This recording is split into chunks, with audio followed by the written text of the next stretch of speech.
ومن الناس من يقول آمنا بالله وباليوم الآخر وما هم بمؤمنين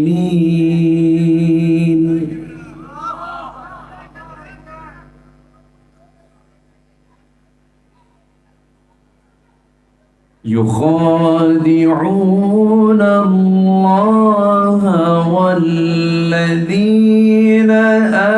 آمنوا وما يخدعون إلا أنفسهم وما يشعرون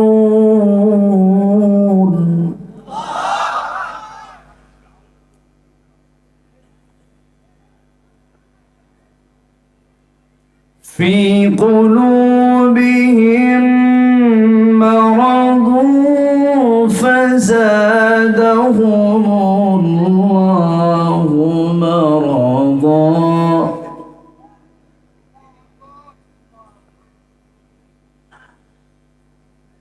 ولهم عذاب أليم بما كانوا يكذبون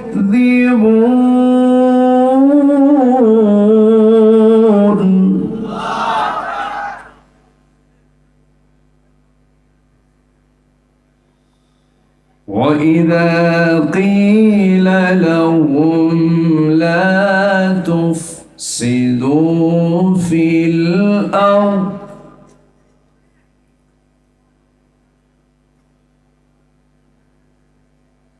قالوا إنما نحن مصلحون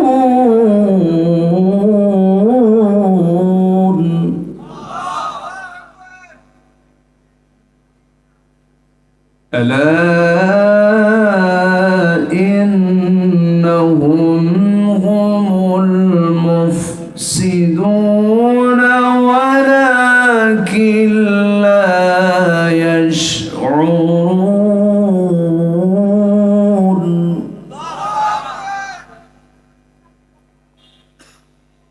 الله أكبر بسم الله الرحمن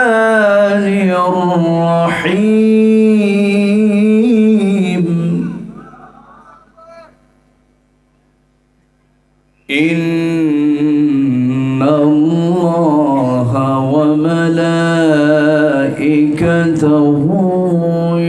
يصلون على النبي يا أيها الذين آمنوا صلوا عليه وسلموا تسليما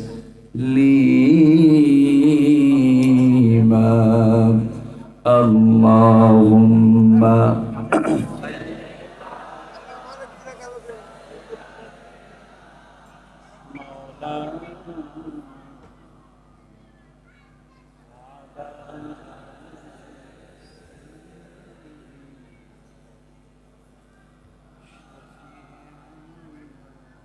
একটু মোহাব্বত দিয়ে নবীর প্রেমে মাতোয়ারা হয়ে জবান খুলে আওয়াজ দিয়ে সবাই বলুন আল্লাহুম্মা সাল্লি আলা সাইয়্যিদিনা মাওলানা মুহাম্মদ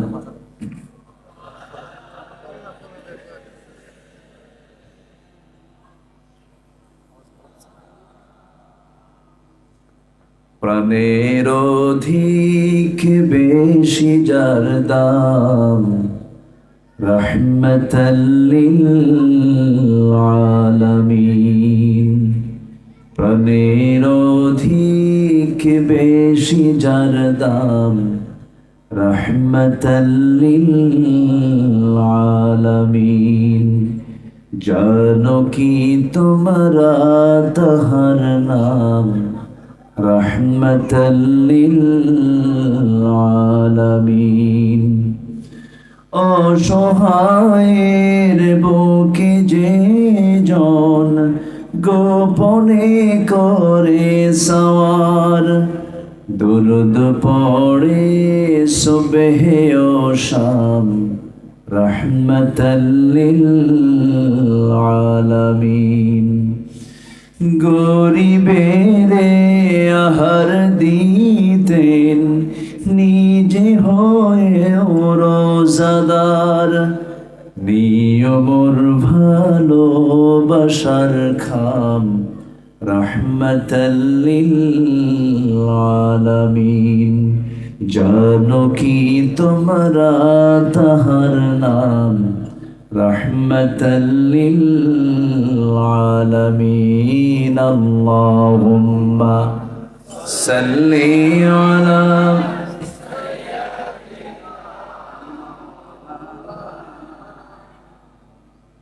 وعلى آل سيدنا। সবাই বলুন বালাগাল উলা বিকামালিহি কাশাফাত তুজা বিজামালিহি হাসুনাত জামিউ খিসালিহি সাল্লু। সিরাজুল মিল্লাত তুমহি ফখরে দো আলম দিলবারে মৌলা হো শরীফুল আম্বিয়া নসখা কুল আদিয়ান দেঘর হো বলগল উলা বিকমালিহি كشف التجى بجماله حصلت جميع خصاله سلوا।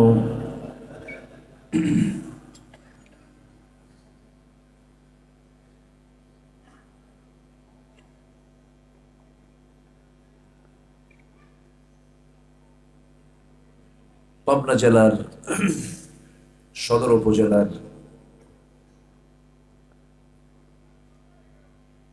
দ্বীপচর খাতুনে জান্নাত জায়ে মসজিদ প্রাঙ্গণে অনুষ্ঠিত ওসমান রাদিয়াল্লাহু তাআলা আনহু ফাউন্ডেশনের উদ্যোগে আয়োজিত দুদিন ব্যাপী তাফসীরুল কোরআন মাহফিল 2025 মহৎ আয়োজনের সম্মানিত সুযোগ্য সভাপতি জনাব মোহাম্মদ আলী প্রামাণিক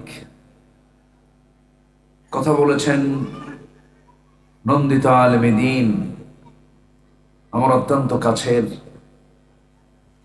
জনাব মুফতি মাহফুজুর রহমান হাকিমপুরি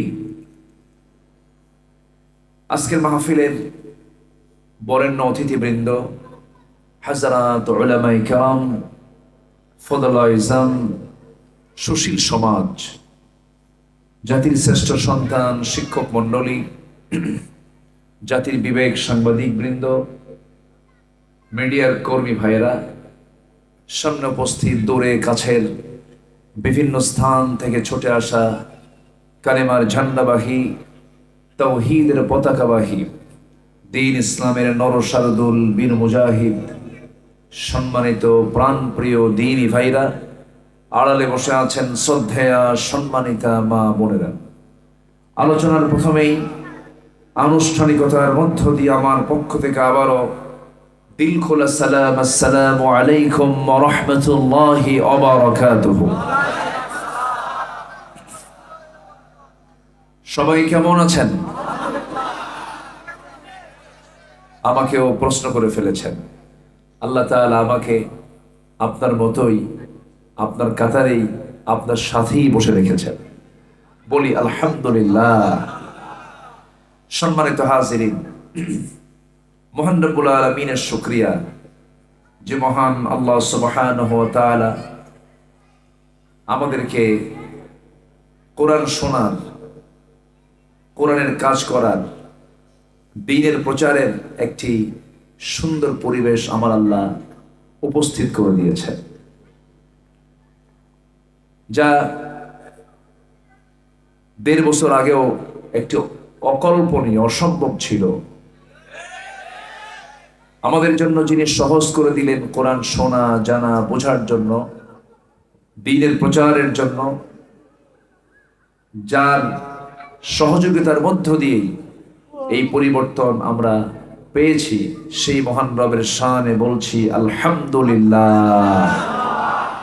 চিৎকার মেরে বলি আলহামদুলিল্লাহ। সবাই বলছে আল্লাহুম্মা আইন্নি আলা যিকরিকা ওয়া শুকরিকা ওয়া হুসনি ইবাদাতিকা। সবাই বলি আল্লাহুম্মা লাকা আসলামতু ওয়া বিকা আমানতু ওয়া আলাইকা তাওয়াক্কালতু ওয়া ইলাইকা আনাবতু। আমরা আল্লাহ তাআলার শুকর আদায় করে নিলাম। সম্মানিত ভাইয়েরা, আমি বেশি কিছু আমার ইলম কালাম নাই। মানুষ ডাকে আসি, যতক্ষণ কথা বলতে চাই। আমাকে সময় কি দেওয়া যাবে? দোয়া না করে চলে যাওয়া আমার দেশের মাহফিল শ্রোতাদের কিন্তু একটা কালচার আছে। মোনাজাত না করে অনেকে চলে যায়, আছে না এরকম? দোয়া না করে চলে যায়। কিন্তু কোরআনের সুন্দর এই ক্লাস, এটা কিন্তু একটা কোরআনের ক্লাস। কিন্তু ক্লাসে কোনো ছাত্র যদি শিক্ষককে না বলে যায়, খুব ভালো কাজ না এটা? না, আমি খারাপ বলতেছি না, আবার এটা অসৌন্দর্য হয়, একটু বেমানান হয়। তো মাহফিল এসে পড়েছি যখন, আমরা সৌন্দর্য বজায় রেখে মাহফিলের যে একটা হক, শেষ পর্যন্ত বসে থেকে আমরা দোয়ার মধ্য দিয়ে আমরা এখান থেকে একসাথে বিদায় নেব। জোরে বলি ইনশাআল্লাহ। আমি এত লম্বা সময়ে কথা বলবো না যে আপনার বিরক্তির উদ্রেক হবে। আমি আপনার দিক তাকিয়ে, আমি আমার নিজের দিকটাও তাকিয়ে আমি সুসময়ে আমি শেষ করার চেষ্টা করব। ওয়া তাওফীকি ইল্লা বিল্লাহ। সম্মানিত হাজির, আমি জানি পাবনার মানুষ সব সময় ওয়াজ শোনে। এই পাবনাতে সকাল 10টাতে ওয়াজ হয়, দুপুরে ওয়াজ হয়, মাগরিব পরেও হয়, এশার পরেও হয়, আবার রাত 3টার দিকেও হয়। পাবনা একটা বিচিত্র জেলা। এই জেলাতে মানুষগুলো খুব ধৈর্যের পিরামিড, আলহামদুলিল্লাহ। আবার যে লোকগুলোর একটু তারটার সেরা আছে, এগুলোর তারগুলো টাইটও দেওয়া হয় এই পাবনাতে। ঠিক আছে না? খুব সুন্দর। এবং আপনারা দুনিয়াতে বসে এই পাবনার মানুষ সবচেয়ে বেশি জান্নাতের খাবার খায়, জান্নাতের শরাব আপনারা পান করেন। যে জেলার মানুষ সবচেয়ে বেশি দুধ পায়, কোন জেলা বলেন? পাবনার ঘি। পাবনার কি ঘি আসে কোন জায়গা থেকে? ঘিটা হয় কিসে থেকে? দুধ থেকে। এই দুধ শুধু দুনিয়ার খাবার না, জান্নাতের খাবার। জোরে বলি সুবহানাল্লাহ। তাহলে সব দিক থেকেই ধন্য একটি জনপদ হলো পাবনা। বলি আলহামদুলিল্লাহ। সম্মানিত ভাইয়েরা, আমি সেখান থেকে কথা বলবো যেখান থেকে আমার অভ্যাস অনুযায়ী তেলাওয়াত দিয়ে শুরু করেছি। আমি আমার 26 বছরের, আমি আব্দুল্লাহ আমিন, এই 25 থেকে 26 বছরের এই দীর্ঘ সময়ে আমি চেষ্টা করেছি অযাচিত, অতিরিক্ত, বেহুদা, বাজে কোনো কথা আমার মুখ থেকে না বের করার জন্য। আমাকে যারা ফলো করেন, যারা শুনেন, আমার শব্দ চয়নে আমি খুব সতর্ক থাকার চেষ্টা করি। এখন আরো বেশি সতর্ক থাকার চেষ্টা করি, কেন জানেন?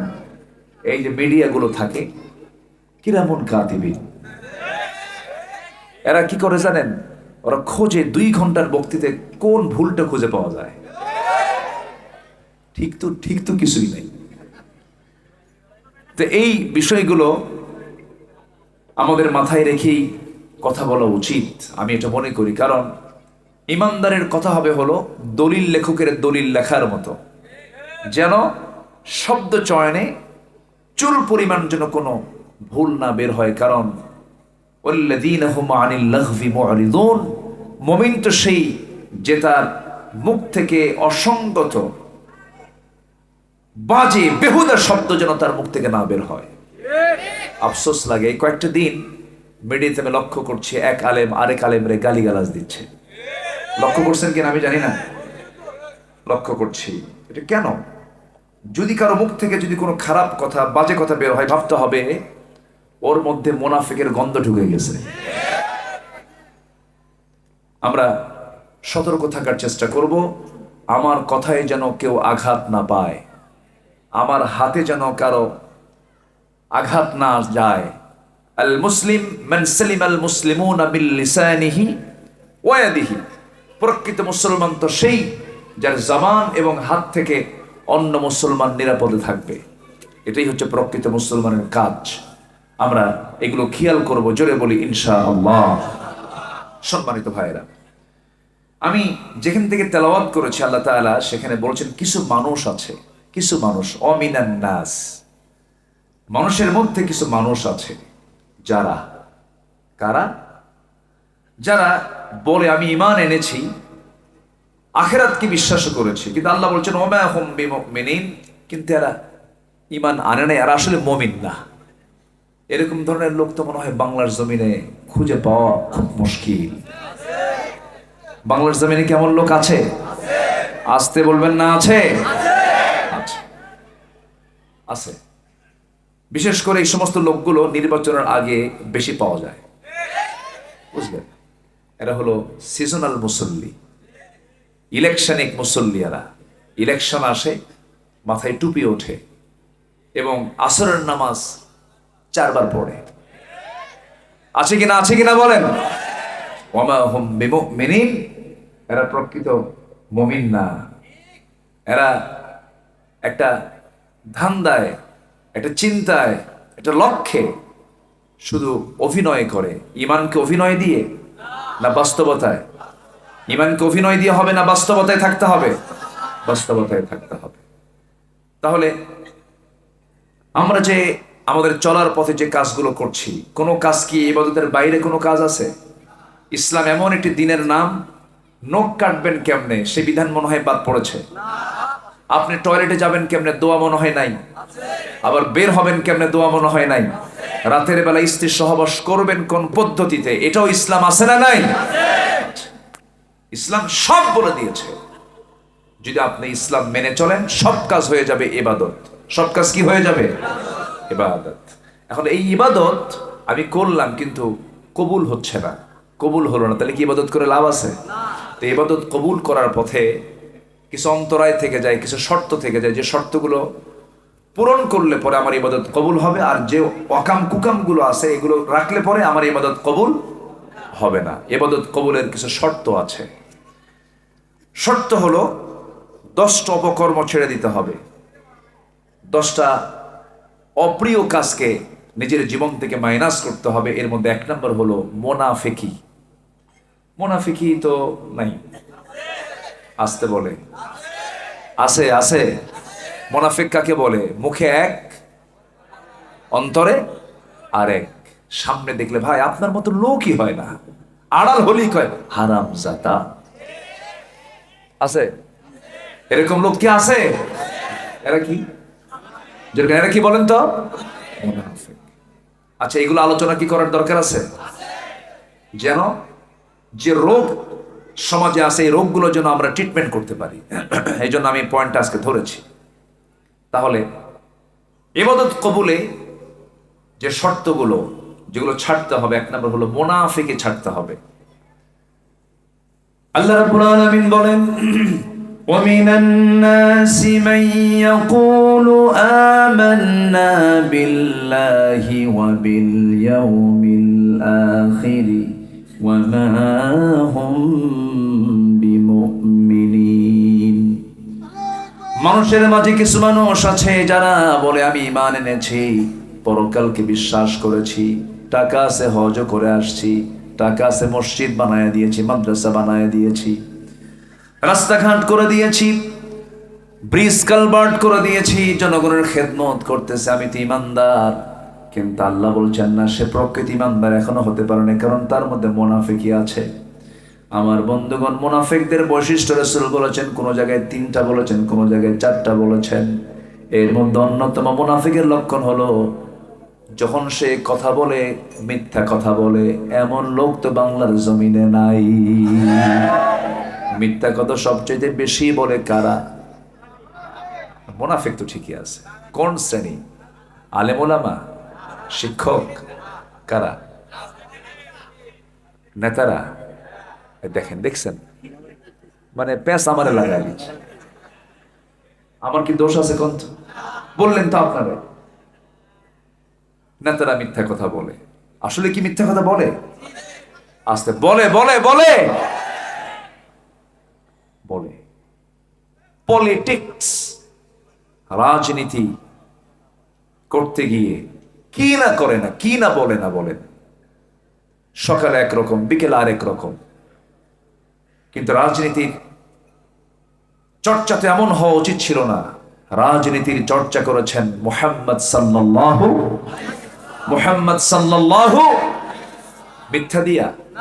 এই পৃথিবীতে কোন মানুষটা জীবনে কৌতুক করে মিথ্যা বলেন না? কোন মানুষ? মুহাম্মদ সাল্লাল্লাহু।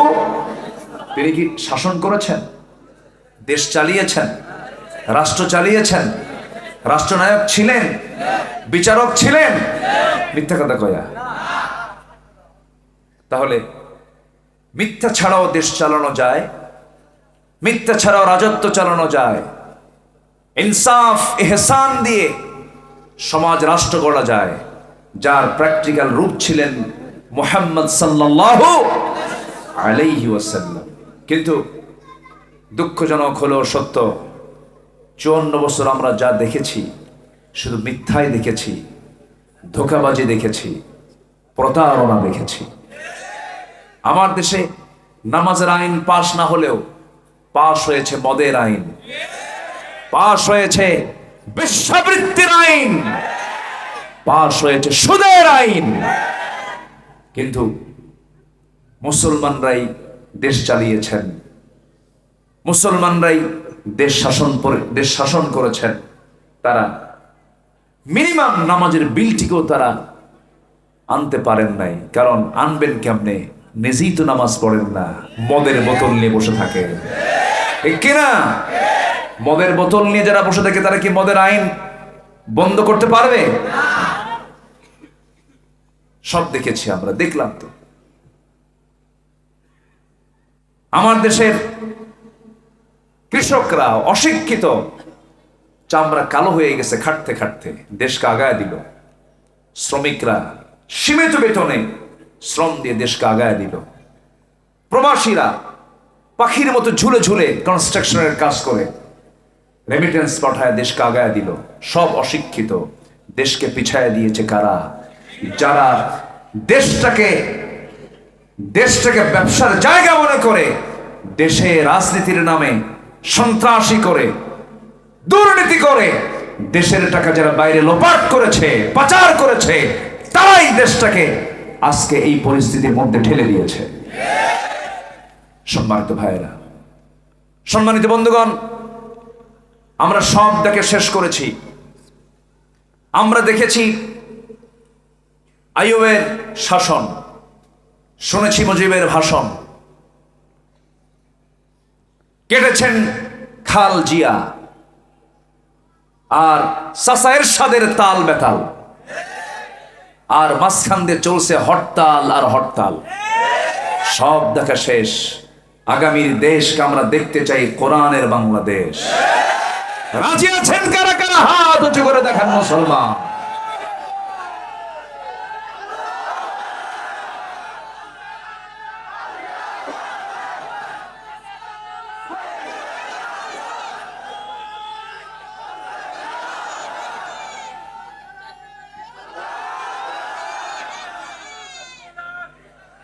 আল্লাহ কবুল করুন, জোরে বলি আমিন, আরো জোরে আমিন। মিথ্যা কথা বলা যাবে? মিথ্যা বলে কারা? বলেন বলেন বলেন। মুনাফিক। মিথ্যা বললে কি হয়ে যায়? মুনাফিক হয়ে যায়। এখানে তো মুনাফিক নাই, কাম সারছে। আমরাও এ তো প্যাঁচ লেগে গেল। আমার বন্ধুগণ, ইসলামের দ্বিতীয় খলিফা, খলিফা চারজন, এর মধ্যে 2 নম্বর খলিফার নাম কি বলুন? একটু বলুন, ভালো করে বলুন। ওমর ফারুক রাদিয়াল্লাহু তাআলা আনহু। বহুদিন আগে, প্রায় 1 যুগ আগে কোন এক মাহফিলে বললাম, ওমর ফারুককে চিনেন কে? সামনে থেকে ছোট্ট একটা ছেলে দাঁড়ায় বলে, হুজুর আমি চিনি। কে? আমাদের বাড়ির দোতলায় ভাড়া থাকে। এই ওমর ভাড়া থাকা ওমর নয়, এই ওমর সে ওমর যে ওমর প্রোটোকল নিতেন না, রাষ্ট্রনায়ক ছিলেন। যে ওমর রাতের আধারে জনগণকে দেখার জন্য রাস্তায় যখন বের হতেন, নগ্ন পায়ে বের হতেন, জুতা পায়ে হাঁটতেন না।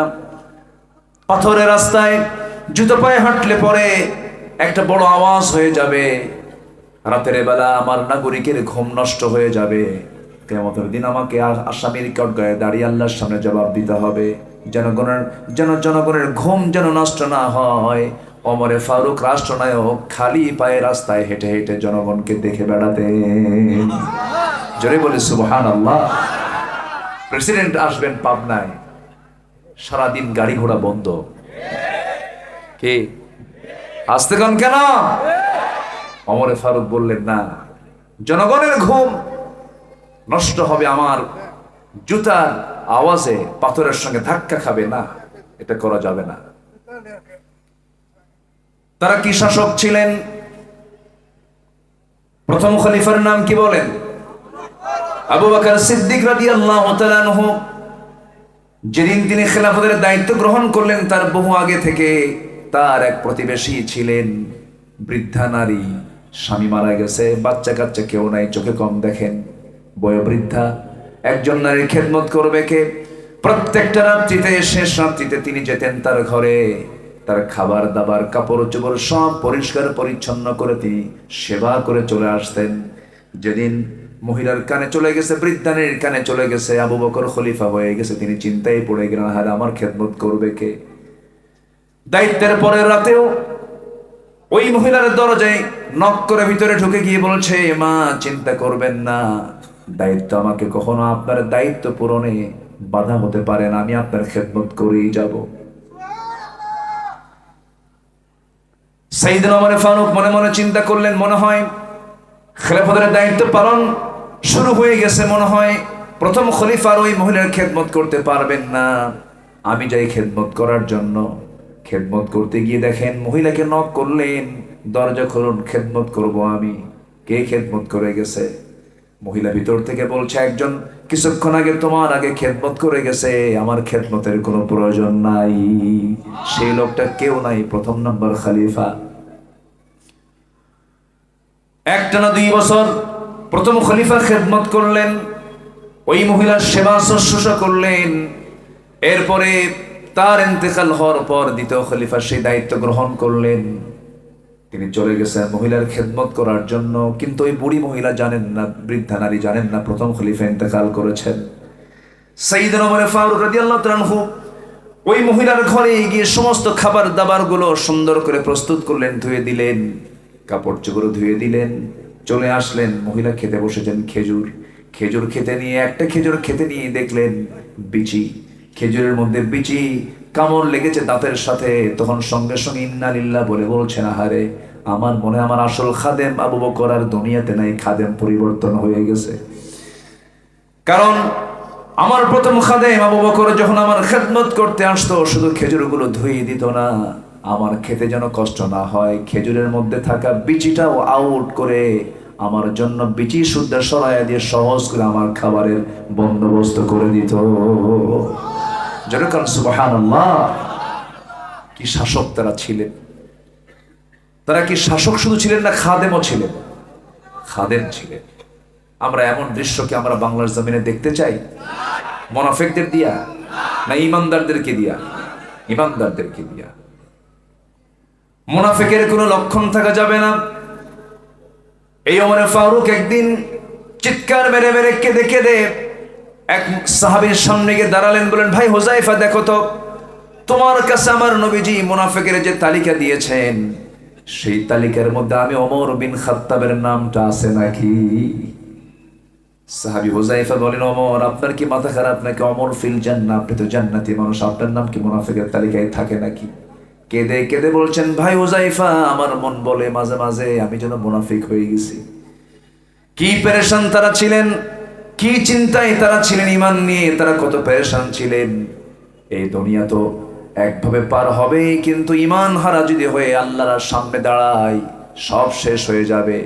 এই জন্য দুনিয়া যদি একটু ছেড়েও দিতে হয় ছেড়ে দেব, কিন্তু আখিরাত কখনো নষ্ট করা যাবে না। আখিরাত হচ্ছে আমাদের একমাত্র চিরস্থায়ী জায়গা। সে আল্লাহর সামনে যেহেতু হাজির হতে হবে, ইবাদত গুলো কবুল করে নিতে হবে। মুনাফিকি বাদ দেব আমরা। ইবাদত কবুলের শর্ত হলো 10টা অপরাধকে বাদ দিতে হবে। এর মধ্যে 1 নাম্বার বললাম, মুনাফিকি বাদ দেব আমরা। রাজি আছেন তো সবাই ইনশাআল্লাহ? মুনাফিকি বাদ দিয়ে দেব। মুনাফিকি করা যাবে না। মুনাফিকের কোনো দোয়া কবুল হবে না। মুনাফিক যা চাবে কোনো কিছু আল্লাহর দরবারে মঞ্জুর হবে না। এমনকি মুনাফিকের জন্য কোনো ভালো মানুষও যদি দোয়া করে সেই দোয়াও কবুল করবেন না তিনি কে? আমার নবীর জীবদ্দশায় বহু মুনাফিক ছিল। আমার রাসূলকে কষ্ট দিয়েছে মুনাফিকরাই বেশি, যুদ্ধ লাগা দিয়েছে মুনাফিকরা বেশি। আমার নবীর পেছনে ইক্তেদা করেছে, অথচ মুনাফিক নবীর ওয়াজ শুনেছে, চোখের পানি ফেলেছে, কিন্তু মুনাফিক নামাজ পড়েছে। মুনাফিক, এই মুনাফিককে চেনার আরেকটা লক্ষণ হলো মুনাফিকরা জোহর নামাজ পড়বে, আসর নামাজ পড়বে, মাগরিব নামাজ পড়বে, কিন্তু মুনাফিকদের কখনো ফজর নামাজ জামাতে হয় না। আমার দেশে ফজরের মুসল্লি বেশি না জুমার মুসল্লি বেশি? বলেন, কিসের মুসল্লি বেশি? ফজর আগে না জুম্মা আগে? দিন শুরু হয় কি দিয়া? জুমার নামাজ যদি আপনি না পান, জোহরটা পড়া আপনার জন্য ফরজ, কিন্তু ফজরের নামাজ তো কখনো বাদ দেওয়া যাবে না। আমার দেশের মসজিদগুলো এখন কাঁচা না পাকা? পাকা পাকা মসজিদ, লক্ষ লক্ষ মসজিদ। মসজিদগুলো টাইলস করা, শীতাতপ নিয়ন্ত্রিত, এসি কন্ডিশন, কি সুন্দর পরিবেশ, একদম পরিচ্ছন্ন পরিবেশ।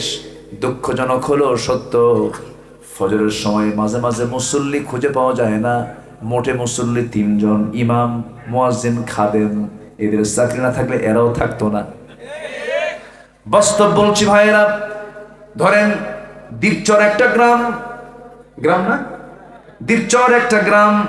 এই গ্রামকে আপনি আদর্শ গ্রাম কখন বলতে পারবেন? যদি বলেন এই আদর্শ গ্রামের বৈশিষ্ট্য কি, এই আদর্শ গ্রামটা আমি যদি ঘোষণা দিতে চাই, তাহলে এই দ্বীপচরের মসজিদের দিকে তাকাতে হবে। দেখো তো এই মসজিদে ফজরের মুসল্লি কতজন? কারণ জোহরে মানুষ কি গ্রামে বাড়িতে থাকে না বাইরে থাকে? বলেন, বাইরে থাকে। আসরেও বাইরে থাকতে পারে, মাগরিবেও বাইরে থাকতে পারে, কিন্তু ফজর নামাজে 100% গ্রামের লোক আছে না নাই? ফজরে আজান হয় মসজিদে, আর গ্রামের লোক থাকে কোথায়? বলেন, কোথায় থাকে? কোথায় থাকে? বাড়িতে ঘুম পারে। কানের মধ্যে ঢুকে গেল সালাতু খায়রুম মিনান নাওম, নাই খবর নাই। কিন্তু একটা আদর্শ গ্রামের বৈশিষ্ট্য হলো, ওই গ্রামের যত প্রাপ্তবয়স্ক নামাজি, যত প্রাপ্তবয়স্ক যাদের নামাজ ফরজ হয়েছে, প্রত্যেকটা পুরুষ ফজর নামাজে হাজির হয়ে যাবে। যদি কোনোদিন দেখেন আপনি প্ল্যান করবেন, দাওয়াতি কাজ করবেন আপনার গ্রাম নিয়ে, যেদিন আপনি আপনার গ্রামে 100% প্রাপ্তবয়স্ক পুরুষ মানুষ যেদিন আপনি মসজিদে পাবেন, সেদিন থেকে আমি ওয়াদা করে গেলাম, আজকে এই মাহফিল থেকে আমি বলে যাচ্ছি, দেখবেন গ্রামে আল্লাহর খাস রহমত আল্লাহ পাক নাজিল করে দিয়েছে। নামাজ নাই, মুসল্লি নাই, এই যে মাহফিল হয়ে যাবে, কাঁদবে, দোয়া করবে, মসজিদ ভরবে না। আমি কি ভুল বলছি? আমি কি ভুল বলছি? কেন কেন এমন হবে? রাসূল বলেছেন, যার উপরে নামাজ ফরজ মসজিদ আসে না, সমর্থ আছে, আমার মন চায় আমি সেই বাড়ি থেকে আগুন ধরায় দিই। কি ধরায় দিই?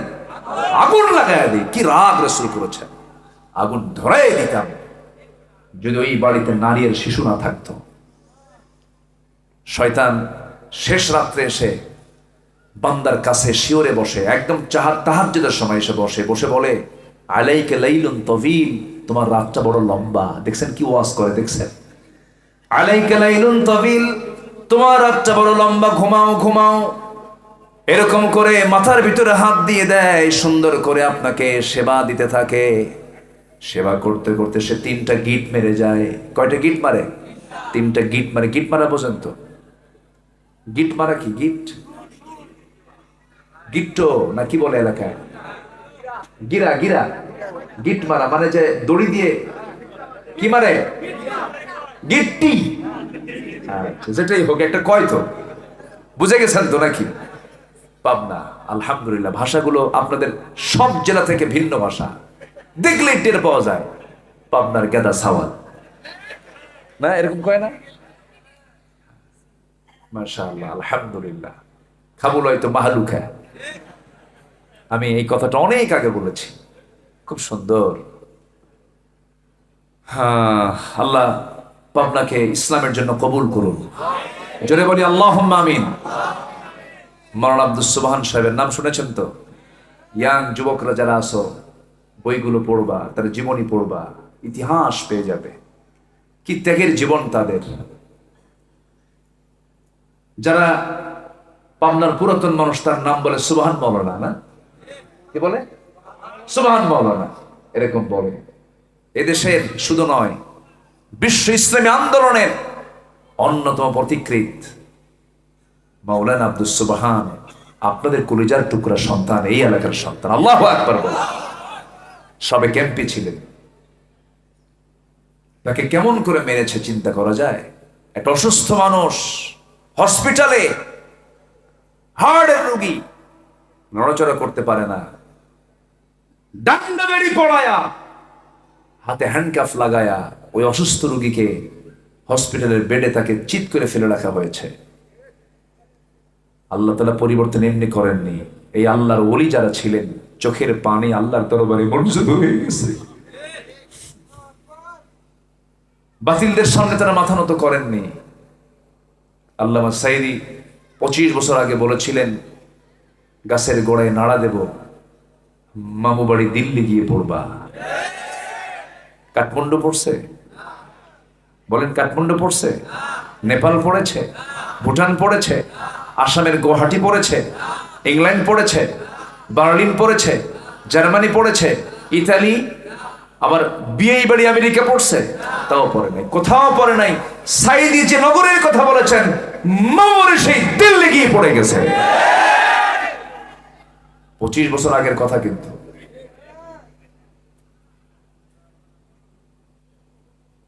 এমন সময় বাংলার জমিনে আসবে, নাস্তিক্যবাদী শক্তি পালানোর জন্য একটি ইঁদুরের গর্ত খুঁজে পাবে না।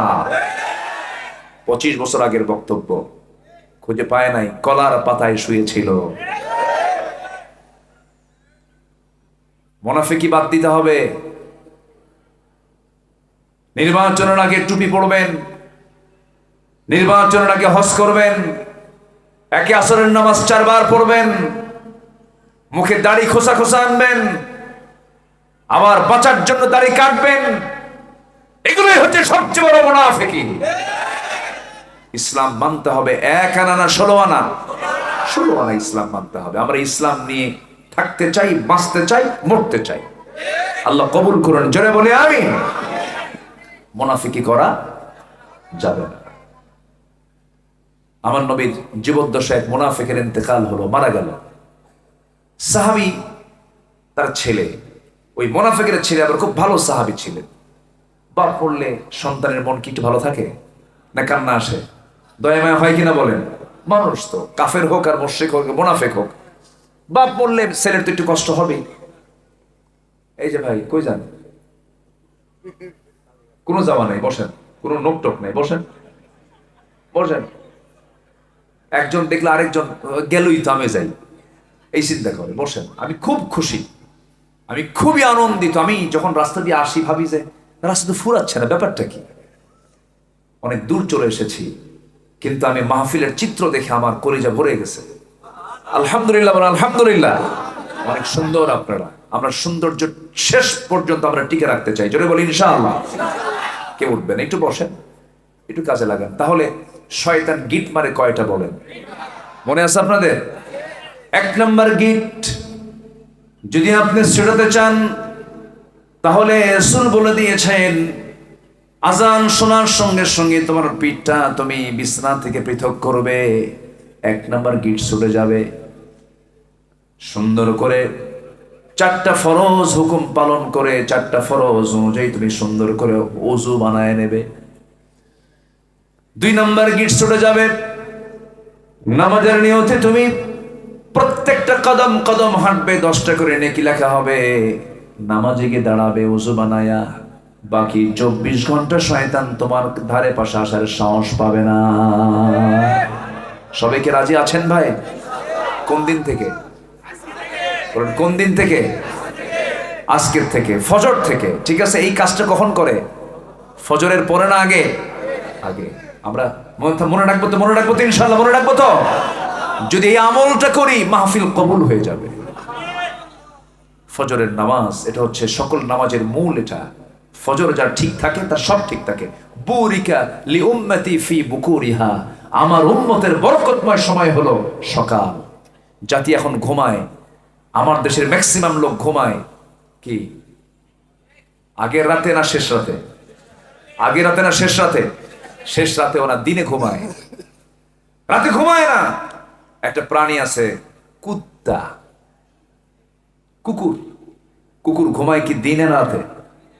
বলেন। দিনে ঘুমায় আর রাতে জেগে থাকে। কিন্তু ছাগল, ছাগল ঘুমায় কখন? আগের রাতে শুয়ে পড়ে। মোরগ ঘুমায় কখন? আগের রাতে ঘুমায়। আজান দেয় কখন? কুকুরু কু কয় না? আজান দেয় না? আজান দেয় না? দিয়ে দেয়। এগুলো হালাল। যারা রাত জেগে জেগে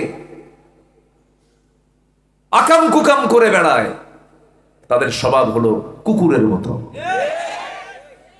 অসুখ বিসুখ সবার আগে। দিনে ঘুম রাতে জাগে, তার অসুখ সবার আগে।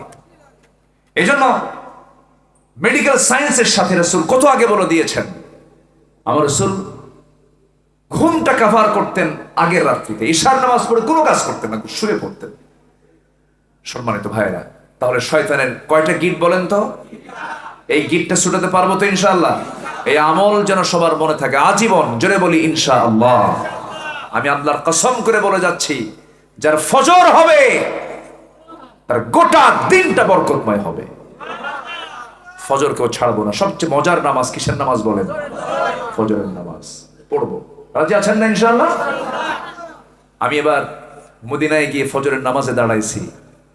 ফজরের 2 রাকাত নামাজ শেষ হয়েছে 36 থেকে 37 মিনিট। লম্বা সূরা দিয়ে তিনি নামাজ পড়ালেন। কি মজা, কি তৃপ্তি।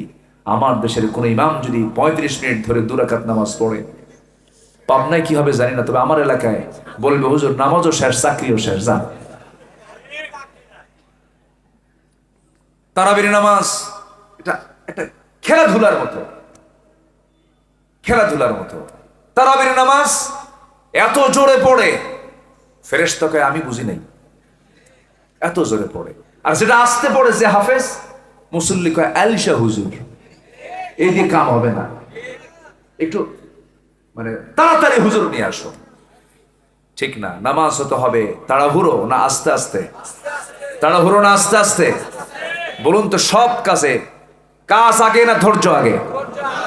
বিয়া আগে না ধৈর্য আগে? বলেন বলেন, বিয়া আগে না ধৈর্য আগে? ব্যবসা আগে না ধৈর্য আগে? ধৈর্য আগে। বিয়ে করছে কিন্তু খুব রাগ।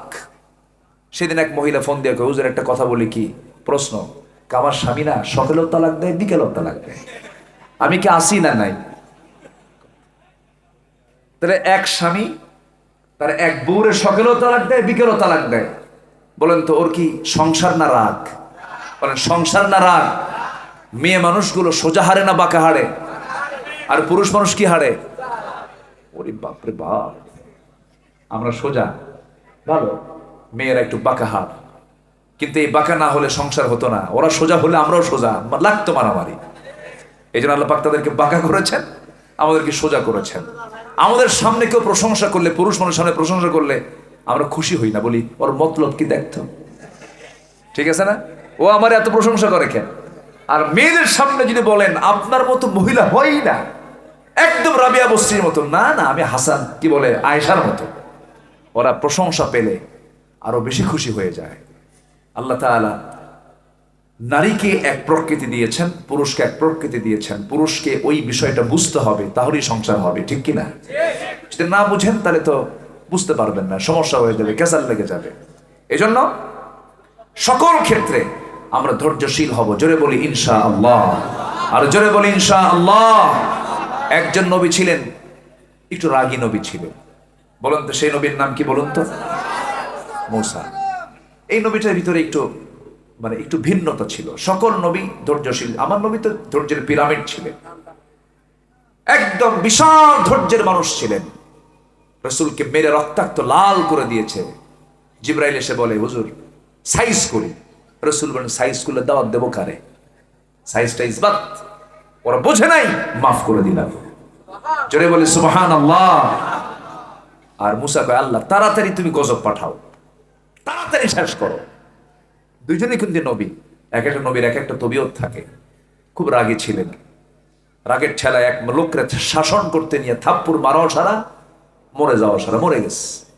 মরে যাওয়ার পর আল্লাহ কয় আল্লাহরে বলতেছে আল্লাহ শোনো, আমি ওকে শাসন করার জন্য মারলাম, বেয়াদবি করে, ও যেন ঠিক হয়, কিন্তু মারতে নিয়ে ও যে মরে যাবে আমার তো এই নিয়ত ছিল না আল্লাহ, এই মার্ডারটা আমি কিন্তু করি নাই, তুমি আল্লাহ নিজেই মার্ডার করেছেন সামনে। আল্লাহ কয় শোনো, যেটাই হোক হইছে তো, তুমি এখন দেশ ছাড়ো। কেন? ফেরাউন তোমাকে ধরবে, মারবে। থাকতে পারলেন না, চলে গেলেন, নিজের দেশ ছেড়ে অন্য জায়গায় চলে গেলেন। রাগ, চলে গেছেন, কেউ চেনে না, প্রচন্ড ক্ষুধা। এক কূপের ধারে গিয়ে দাঁড়ায় আছেন, কূপ থেকে পানি তুললেন, পান করলেন, অপরিচিত জায়গায়, ভালো লাগতেছে না। হঠাৎ করে দেখেন দুই মহিলা বালতি হাতে নিয়ে দাঁড়ায় আছে। বলতেছেন এই মহিলারা বালতি হাতে নিয়ে দাঁড়ায় আছো কেন? কূপ থেকে পানি তুলবো, নিয়ে যাও। ঢাকনা আছে, খুব শক্তিশালী লোক দরকার, 7 থেকে 8 জন পুরুষ লাগে, ওই ঢাকনা আমরা টান দিতে পারবো না তো, পুরুষ মানুষ পানি নিয়ে যাবে, এরপর অবশিষ্ট পানি আমরা সেখান থেকে নিয়ে যাব। তাই দাও বালতি আমার হাতে। বালতিটা হাতের মধ্যে নিলেন, কূপের ধারে গেলেন। কূপের ধারে গিয়া বাম হাতে ঢাকনা হাতে নিলেন, এত জোরে ফিকা মারলেন, 14 হাত দূরে গিয়ে ছিটকে পড়লো। দুই মহিলা থরথর করে কাঁপে, আর মনে মনে ভাবে এটা মানুষ না অন্য কিছু, এত শক্তি মানুষের গায়ে হয় নাকি? কূপ থেকে পানি তুলে বললেন ও মহিলা, এই বালতিটা নিয়ে যাও, পানিগুলো নিয়ে যাও। সূর্যের অস্তের পরে মেয়েদেরকে বাইরে থাকতে নেই, অন্ধকারে বাইরে থাকতে নেই। প্রত্যেক যুগেই মিনিমাম পর্দা ছিল কি ছিল না বলেন? ছিল কি ছিল না? সব যুগের স্বাধীনতা ছিল, স্বাধীনতা থাকতে হবে। মানুষ পশুর মতো কেন হবে? পশুর গায়ে কোনো কাপড় চোপড় নাই, মানুষের গায়ে কাপড় চোপড় থাকবে। কিন্তু আজকে পশুর গায়ে যতটুকু পশম আছে, আজকে মানুষের গায়ে ততটুকু কাপড়ও নাই। যত বের করে তত সাহসী, যেরকম নাউজুবিল্লাহ। জানো অমক নাই কিনা খুব সাহসী অভিনেত্রী, কাপড় চোপড় খুলে ফেলে দেয়, যেরকম নাউজুবিল্লাহ, নাউজুবিল্লাহ, নাউজুবিল্লাহ।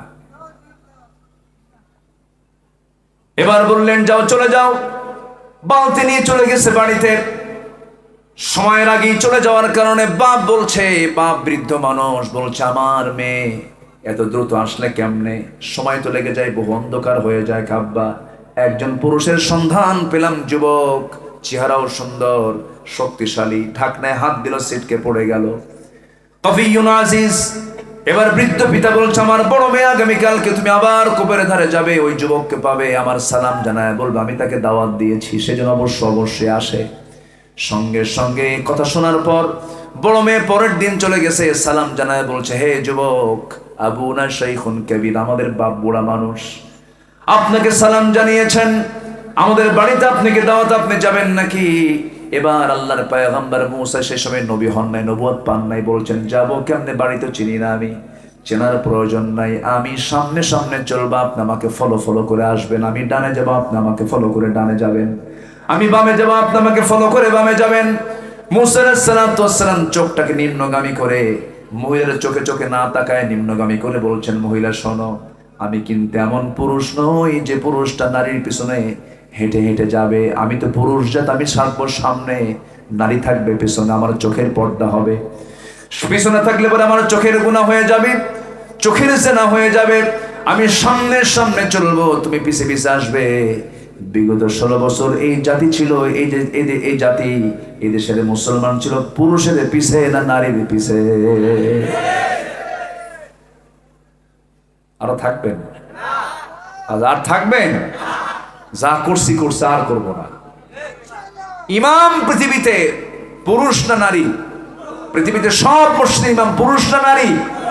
সব নবী নারী না পুরুষ? আর কি বুঝাবো? আর তো উদাহরণ দিয়ে আর কিভাবে বুঝাবো? নেতৃত্বের জন্য পুরুষ কে দিয়েছেন? কে দিয়েছেন বলে? আর রিজালু কাওয়ামুনা আলা নিসা। এবার বললেন ঠিক আছে, আমি সামনে চলবো, তুমি আমার পিছে পিছে আসবে।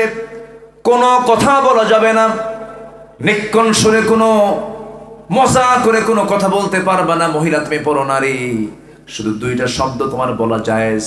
আমি যখন ভুল করে ডান দিকের পথ বাম দিকে করব, বাম দিকে গেলে বলবে ডান, আবার ডান দিকে ভুল করে গেলে বলবা বাম, ডান বাম, এছাড়া কোনো কথা বলা জায়েজ নাই, গুনাহ হয়ে যাবে। মহিলা মনে মনে চিন্তা করলো, গতকালকে শক্তি দেখলাম, গায়ের শক্তি ব্যাপক, আজকে দেখি চরিত্র সুন্দর চেয়ে থাকে না। নারী তার কাছে নিরাপদ, নারীর সতীত্ব তার কাছে নিরাপদ। একজন পুরুষের সামনে নারী নিরাপত্তা নিয়ে থাকতে পারবে এমন পুরুষ সে। মনে মনে তার পছন্দ হলো। যারা পৃথিবীতে ভালো নারী, ভালো যারা মহিলা, তারা পুরুষের 2টা গুণ পছন্দ করবে। এখান থেকে শিখে নেন আমার মায়েরা। একটা গুণ হলো শক্তিশালী পুরুষ হবে, শক্তিশালী, কর্মঠ হবে, অলস হবে না। নাম্বার 2 হবে সে হবে ফার্স্ট ক্লাস চরিত্রের অধিকারী। চলতে চলতে জায়গায় চলে গেলেন, বাড়ি পেয়ে গেলেন। আল্লাহর পয়গম্বর মুসা আলাইহিস সালাতু ওয়াস সালাম, তিনি নবী হন নাই। সেই সময় বৃদ্ধ লোকের সামনে যখন দাঁড় হয়ে গেছেন, সালাম বিনিময় হলো, দুজনের মধ্যে মুআনাকা হয়ে গেল, মুসাফা হয়ে গেল। হঠাৎ করে বৃদ্ধ লোকটা বলে ফেলতেছে, যুবক তুমি তো আমার কাছে সাক্ষাৎ করতে আসছো, আমি তোমাকে দাওয়াত দিয়েছি, কিন্তু আমি তোমাকে চিনি, তোমার নাম তো মুসা। যখন বলে ফেলেছে, উনি মনে মনে চিন্তা, হারে এতগুলো মাইল দৌড় মেরে চলে আসলাম, কিন্তু আমাকে যেন না চিনতে পারে মানুষ, এই জন্যই তো আসছি। কিন্তু লোকটা আমাকে চিনলো, বড় রহস্যময় ঘটনা, তো প্যাঁচ লাগতে পারে, টেনশন ভিতরে ভিতরে, চেহারার মধ্যে ভয় ভয় ভাব। সঙ্গে সঙ্গে এই বৃদ্ধ লোকটা বলছো, মুসা তুমি এমন করে কি চিন্তা করো? তোমার নাম তো জানি না, তোমার কামও জানি কি? থাপ্পড় মারছো, মানুষ মরে গেছে, এরপরে আসছো। আরো জড়সড় হয়ে গেলেন। এবার বলছেন বৃদ্ধ লোকটা, ও আল্লাহ, ও মুসা তুমি চিন্তা করো কেন, টেনশন করো কেন? তুমি বিপদের জায়গায় পড়ো নাই। আমি সাধারণ কোন বুড়োদের কাতারের বুড়ো আমি নই, আমার চামড়া কুচকে গেছে, আমার বয়স হয়ে গেছে বলে তুমি আমাকে অবহেলা করতে পারো না। আমি তো সাধারণ বুড়াদের কাতারের বুড়া নই, আমি হলাম এই মাদিয়ানবাসীর জন্য যাকে আল্লাহ তাআলা পয়গম্বর করে পাঠিয়েছেন। আমি হলাম আল্লাহর পয়গম্বর শুআয়ব আলাইহিস সালাতু ওয়াস সালাম। যখন সুবহানাল্লাহ। ওয়া ইলা মাদিয়ানা আখাহুম শুআয়বা। মুসার আনন্দ দেখে কাহারে নবীর সঙ্গে দেখা হয়ে গেল, আবার জড়িয়ে ধরলেন, খুব খুশি হলেন। এবার বৃদ্ধ নবী, বৃদ্ধ পিতা শুআয়ব বলছেন, ও মুসা, গতকালকে আমার মেয়েকে দেখেছো, আজকেও মেয়েকে দেখেছো। আমার 2টা মেয়ের যে কোনো একটা মেয়েকে তোমার সঙ্গে বিয়ে দেব, বিয়ে করবা নাকি? জবাব দিচ্ছেন যখন তখন। কি কি বুঝতেছেন কি? যখন তখন। এর মানে হলো এই চান্স পাইছে, নবীর জামাই হব। কার জামাই? নবীর জামাই হব, কত বড় সম্মান, যখন তখন। কিন্তু মেয়ের বাপ বলছে, মেয়ের বাবার মোহাব্বত মেয়ের দিকে আসে না নাই? বলেন। মেয়ের মোহাব্বতের দিকে তাকায় বলছে, ও মুসা, বিয়েতে এখন দেওয়া যাবে না কেন? থাপ্পড় মারলি মানুষ মরে, আমি আমার মেয়েকে দেব বিয়ে এখন। যদি এমন কাণ্ড হয়ে যায়, থাপ্পড় মারা মাত্রই মরে গেল, কেমন করে মেয়েকে বিয়ে দেব? অতএব তোমার কিছু কাজ আছে, এই কাজগুলো তোমাকে করতে হবে। কি কাজ? আমার বাড়ির কিছু ছাগল আছে, এই ছাগল পালগুলো তোমাকে পালতে হবে 8 বছর অথবা 10 বছর। পালতে পারবা নাকি? 8 বছর হলে পরে অনার্স কোর্স, 10 বছর হলে পরে মাস্টার্স কোর্স। এই কথা শোনার সঙ্গে সঙ্গে আল্লাহর পয়গম্বরের প্রস্তাব শুনে মুসা বলছে, আপনি যখন নবী, আপনি আমাকে অর্ডার দিয়েছেন, আমি কি মানা করতে পারি নাকি? করব, পালন করব। কিন্তু ছাগল তো পৃথিবীতে এমন একটা প্রাণীর নাম, এর চাইতে শান্ত ভদ্র কোনো প্রাণী আর দ্বিতীয়টা নাই নাকি? খুব শান্ত না? শান্ত প্রাণী। একবার যদি ছাগল ব্রেক মারা বোঝেন তো, সামনের দু পা যদি একবার ছেড়ে দেয়, একবার বসে দেয়, দড়ি সিরা আপনি চলে যাবেন, ও নড়বে না, এমন একটা বাঁকা প্রাণী ছাগল। আর সেই ছাগল পালার দায়িত্ব পেলেন একজন যুবক মুসা, যার রাগ বেশি। 10 বছর পালতে পালতে রাগ কমে গেছে। সর্বশেষ দিন ছাগলগুলো নিয়ে যখন বাড়ির দিকে রওনা করেছেন, ইবনে কাসির আসছে, একটা ছাগল একদিকে দিক বিদিক না চিন্তা করে মারছে দৌড়। ওই ছাগলটা ধরার জন্য তিনি পিছে পিছে তিনিও দৌড় মারছেন। দৌড়ের পরিমাণ যত বেশি হবে, সেই বান্দার রাগ কম হবে না বেশি হবে? দৌড়াতে দৌড়াতে দৌড়াতে দৌড়াতে ক্লান্ত হয়ে গেছেন, ছাগলটা ধরতে পারছেন না। এক পর্যায়ে ধরা দিয়ে দিল। দুই হাতের মধ্যে ধরে একটা আসার মারার নিয়তে শূন্যের উপরে তুলেন, এক আসার মারবেন। লক্ষ্য করে দেখেন ছাগলটার মুখে চরম ভীতি, চরম ভয়ের ছাপ। লোমকূপ দিয়ে ঘামগুলো ঝরে ঝরে পড়তেছে, টপ টপ করে পড়তেছে। একটু দয়া হলো, মায়া হলো। আহারে তুই তো ছাগল, তোকে মেরে লাভটা কি? পাগলে কিনা বলে ছাগলে কিনা খায়, তোকে মেরে লাভটা কি? সঙ্গে সঙ্গে করলেন কি, দুই হাত থেকে ছেড়ে দিয়া ছাগলটাকে কোলের মধ্যে করে নিয়ে তিনি আদর করলেন। প্রাণীর প্রতি মায়া হলো, দয়া হলো। আল্লাহ বললেন, মুসা রাগ কমে গেছে, নবুয়ত দিয়ে দিলাম। যেরকম সুবহানাল্লাহ। কি ধৈর্যের দরকার আছে? ইবাদত করতে কি লাগে বলেন? মাহফিল শুনতে আসলেও কি লাগে? ধৈর্য লাগে। ধৈর্য ছাড়া কিছুই চলবে না। ইবাদত কবুলের জন্য 10টা শর্ত। 1 নাম্বার, মুনাফিকি বাদ দিতে হবে। নাম্বার 2 আসেন, কেবল 1 নাম্বার গেল, আরো আছে কয়টা? 9টা। ভয় পাচ্ছেন নাকি? যদি ফজর হয়, ফজর যদি হয়, আপত্তি নাই? আচ্ছা থাকবেন, আমি চলে যাব। মাশাআল্লাহ, জি বসেন। পরে ফজর নামাজ পড়তে কাম সারছে, তাই? জি ঠিক আছে, ভালো। তাহলে দোয়া করে দিই। দেখেন 2 দিকে কয়। মাশাআল্লাহ। আচ্ছা থামেন, আমাকে কথা বলতে দেন। নাম্বার 2 হচ্ছে, নামাজের যাদের অলসতা আছে তাদের ইবাদত কবুল হবে না। নামাজে কি আমরা অলস থাকবো? অবহেলা করব? 5 ওয়াক্ত নামাজ পড়তে সবাই রাজি আছেন? রাজি আছেন কারা কারা? একটু হাত তুলে দেখেন তো দেখি। চিৎকার মেরে বলি, ইয়া আল্লাহ, আমাদেরকে 5 ওয়াক্ত সালাত আদায় করার তৌফিক তুমি আল্লাহ দিয়ে দাও। জোরে বলি আমিন। আরো জোরে আমিন।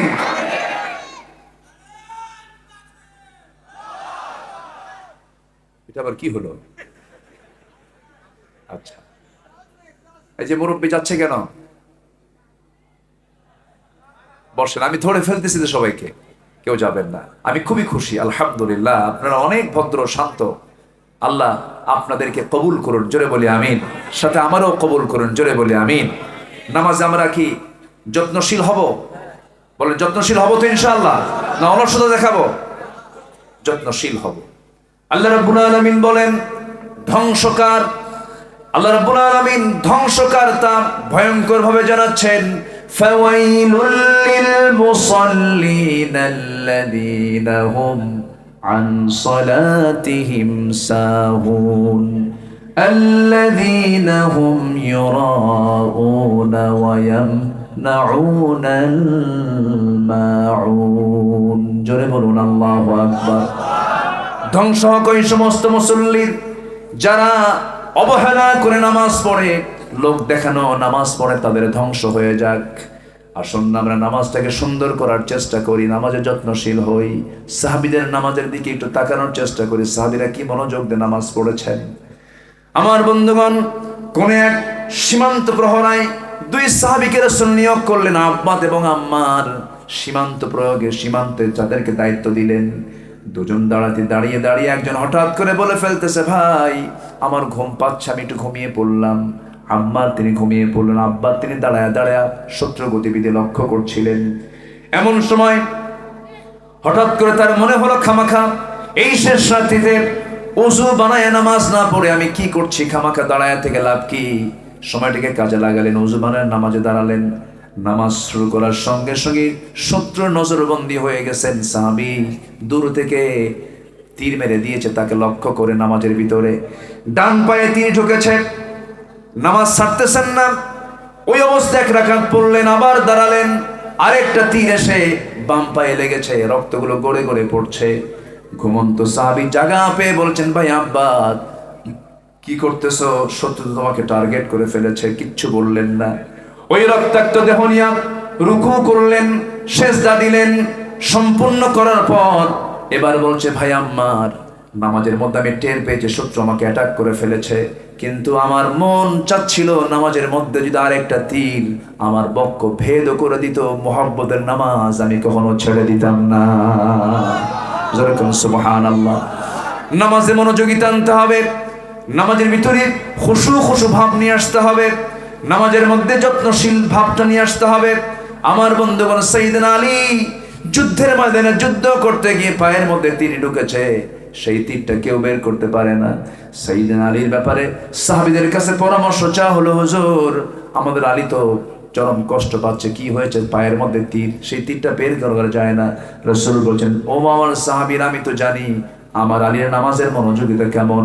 আমার আলী যখন নামাজে দাঁড়াবে সেই সময় তোমরা নামাজের মধ্যে তার পা থেকে টান মেরে তীরটা বের করে নেবে। নবীর পরামর্শ অনুযায়ী পা থেকে তীরটা বের করে নেওয়া হলো। সালাম শেষান্তে সাইয়েদনা আলী বলছেন, আমার পা থেকে তোমরা আমার কখন তীরটা বের করে নিয়েছো নামাজের মধ্যে? আমি আলী টের পারি, বিন্দু পরিমাণ কোনো টের পাই নাই। যেরকম সুবহানাল্লাহ। নামাজের মধ্যে মনোযোগী ভাব টানতে হবে, তাহলে ইবাদত কবুল করবেন কে? আল্লাহ তাআলা। নাম্বার 3 হলো আল্লাহ রাসূলের চরম অবাধ্যতা এবং সীমা লঙ্ঘন করা যাবে না। এই সীমা লঙ্ঘন করলে পরে কোনো ইবাদত কবুল হবে না। আল্লাহ রাব্বুল আলামিন বলেন, ওয়া মান ইয়াসিল্লাহা ওয়া রাসূলাহু ওয়া ইয়াতাআদ্দা হুদুদাহু ইউদখিলহু নারান খালিদান ফিহা ওয়া লাহু আযাবুম মুহিন। জোরে বলুন আল্লাহু আকবার। আল্লাহ এবং রাসূলকে যারা অবাধ্য করবে, অবাধ্যতা করবে যারা আল্লাহ এবং রাসূলের, এবং সীমা লঙ্ঘন যারা করবে, তারা ইউদখিলহু নারান খালিদান, চিরকাল জাহান্নামের বাসিন্দা তারা হয়ে যাবে। যন্ত্রণাদায়ক শাস্তি তাদেরকে অপেক্ষা করবে, তাদেরকে ভোগ করতে হবে। এই জন্য অন্তত কোনোদিন কোনো মুহূর্তের জন্য আল্লাহ এবং রাসূলের আনুগত্যের খেলাফ কোনো কাজের শরীক হওয়া যাবে, কাজের শরীক হওয়া যাবে যাবে না। দল করতে হবে কার? আসতে বলবেন না, কার? জীবনের সব জায়গায় আমাকে আইন মানতে হবে কার? আল্লাহ তাআলার আইন মানতে হবে, নবীর সুন্নাহকে মানতে হবে। নাম্বার 4 হলো, সময় যেহেতু কম, অল্প সময়ের মধ্যে আমি কভার করার চেষ্টা করছি, আল্লাহর সাথে শিরিক করা। নাম্বার 4, শিরিক বুঝি আমাদের সমাজে নাই? আসতে বলবেন না, আছে না নাই? বিসমিল্লাহ গলত, কতটা শিরিক, কতটা শিরক, কতটা কি বলেন? বিসমিল্লাহ গলত বলা যাবে না, এটা অন্য সংস্কৃতি থেকে এসেছে। এরপরে বলে সোনা লক্ষ্মী, লক্ষ্মী এটা কি মুসলমানদের? বলেন মুসলমানদের লক্ষ্মী বলা যাবে না। আমি লক্ষ্মী কেন বলবো? অন্য কোনো শব্দ চয়ন করব। এরপরে মানে লক্ষ্মী এটা হচ্ছে হিন্দু ভাইদের ডাক, তাদের মা আছে অনেক, মা লক্ষ্মী, মা ভগবতী, মা সরস্বতী, তারপরে মা ভবানী, ওদের মায়ের শেষ নাই, কোটি কোটি মা তাদের, কত যে মা আল্লাহ জানে। এখন মুসলমানরা চিন্তা করলো যেহেতু হিন্দু ভাইরা মা ধরেছে, আমরা বাপ ধরি, দয়াল বাবা, পীর বাবা, খাসা বাবা, ন্যাংটা বাবা, আউলা বাবা, আছে কিনা বলেন? আচ্ছা, তাহলে ওরা ধরছে মা আর মুসলমান ধরছে কি? বাবা। দুটাই হলো কি? শিরক, দুটাই ভুল। ধরতে হবে কাকে? ওয়াতাসিমু বিহাবলিল্লাহি জামিআ, আল্লাহর রশিকে তোমরা ধরো। বাপকেও ধরা যাবে না, মাকেও ধরা যাবে না, চাইতে হবে কার কাছে? ওয়াইদা ইসতাআনতা ফাসতাইন বিল্লাহ, চাইতে হবে একমাত্র কার কাছে? আল্লাহর কাছে চাইতে হবে। শিরকের গুনাহ কখনো মাফ হবে না, এটা আল্লাহর ওয়াদা। কার ওয়াদা? আল্লাহর ওয়াদা। শিরক আমি আল্লাহ মাফ করব না। ওয়া ইউশরিক বিল্লাহ ফাকাদ হারামাল্লাহু আলাইহিল জান্নাহ। সম্মানিত ভাইরা, আল্লাহর আইনকে বিশ্বাস না করে পৃথিবীর আইনকে যারা বিশ্বাস করে তারাও মুশরিক। অতএব মুশরিকদের কোনো দল করব না, আমরা আল্লাহর দল করব। যারা আল্লাহর আইন চায় না তারা মুশরিক, ঠিক কিনা বলেন? আল্লাহর আইনকে বাদ দিয়ে অন্য কোনো আইনকে গ্রহণ করে, অবশ্যই তাদের মধ্যে শিরকের গন্ধ আছে না নাই? আল্লাহ দল করে যেতে হবে আমাকে আপনাকে। আমার দেশে ইসলামী হুকুমত কায়েম হোক, সবাইকে চান, কিন্তু আমার দেশে কিছু ফতুয়াবাজি আছে। এই যে নির্বাচন আসতেছে, দেখবেন এক শ্রেণীর কিছু ফতুয়াবাজরা তারা একসঙ্গে বলা শুরু করবে ভোট জায়েজ নাই, ভোট দেওয়াই জায়েজ নাই। তুই কোন দেশের বাসিন্দা?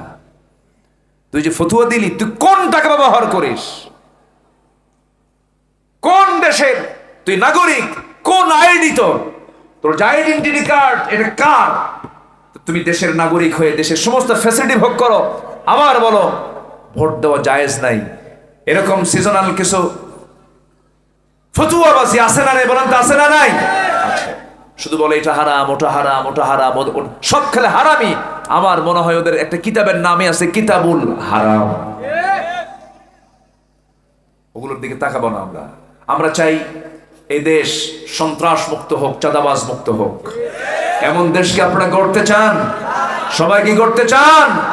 ইউনিভার্সিটির ছাত্ররা তারা ভালো জিনিসটা বুঝে গেছে। এই 16 বছরে যে র্যাগিং হয়েছে ইউনিভার্সিটিগুলোতে, রাবিতে, ঢাবিতে, চবিতে, জবিতে, জাবিতে, এই ইউনিভার্সিটিগুলোতে যে র্যাগিং হয়েছে, যে শ্লীলতাহানি হয়েছে, যে ধর্ষণ হয়েছে, যে পরিমাণ নারীদের প্রতি নির্যাতন হয়েছে, তারা কোনটা ভালো নেতৃত্ব তারা চিনে গেছে। সৎ নেতৃত্বের রায় দিয়ে জাতিকে বুঝান দিয়েছে কাদের হাতে দেশ নিরাপদ। কথা বোঝা গেল? কথা ক্লিয়ার? সম্মানিত ভাইয়েরা, সম্মানিত বন্ধুগণ, প্রত্যেকটি জায়গায় যদি সৎ, যোগ্য, মেধাবী নেতৃত্ব চলে আসে, অসৎ নেতৃত্ব এমনি ভয়ে পালায় দূরে চলে যাবে। আমরা বাতিলকে ভয় পাবো না, আমরা হককে লালন করে সামনের দিকে এগিয়ে যাব। জোরে বলি ইনশাআল্লাহ। মরে তো যাবোই ভাই, হককে নিয়েই মরবো। জোরে বলি ইনশাআল্লাহ। সাইদ মুগ্ধরা যদি জীবন দেয়, সেই রক্ত আমরা কি বৃথা যেতে দেবো ভাই? বলেন তো, বৃথা যেতে দেবো? জীবন দেওয়া কিন্তু সস্তা না। আন্দোলন, হুমকি ধামকি বহু কিছু করা যায়, যত রক্ত লাগে দেব, প্রয়োজনে লোক পাঠাবো, আমি যাব না। কি কথা কি বুঝতেছেন? কিন্তু জীবন দেওয়া কিন্তু এত সস্তা নয়। আমি সাইদের বাড়িতে গিয়েছি, রংপুর পীরগঞ্জে, জাফরপাড়ার পাশে তার বাড়ি। আমি গিয়েছি, তার মার সঙ্গে কথা বলেছি। তার মা বলে, আমার ছেলে আপনার ওয়াজের খুব ভক্ত ছিল, সে নামাজ পড়তো, সে দিন বুঝে আমল করার চেষ্টা করত।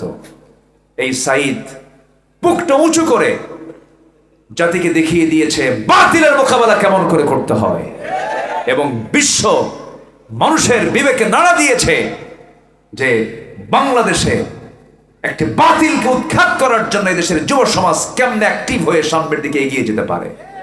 এটার হাওয়া লেগেছিল কয়েকদিন আগে, কোন দেশে জানো? নেপালে লেগেছিল। দেখেন না, নেপালে লেগেছিল। কিভাবে মন্ত্রীগুলো কেমন করে ঘর থেকে পালাচ্ছে, যাচ্ছে।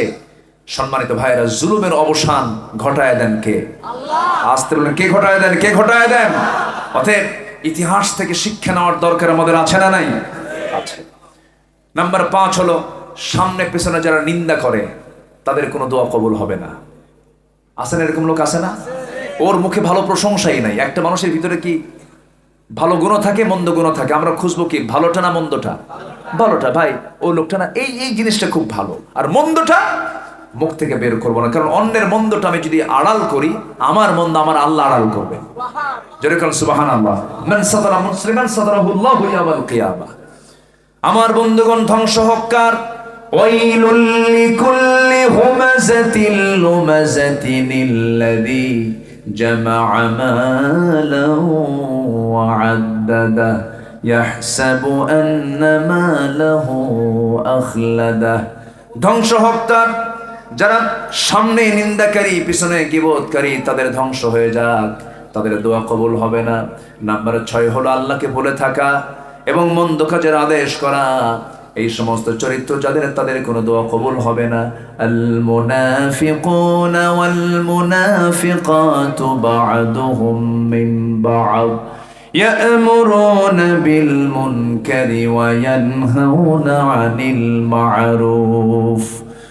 নম্বর 7 হলো শয়তানের যারা পদাঙ্ক অনুসরণ করবে তাদের কোনো দোয়া কবুল হবে না, তাদের কোনো ইবাদত কবুল হবে না। এরপরে নাম্বার 8 হলো যারা লোক দেখানো কাজ করে, লোক দেখানো যারা ইবাদত করে। জানো আমি না 2 লাখ টাকা দিছি মসজিদে, তুমি কি জানো এই মাদ্রাসা আমি করায় দিছি।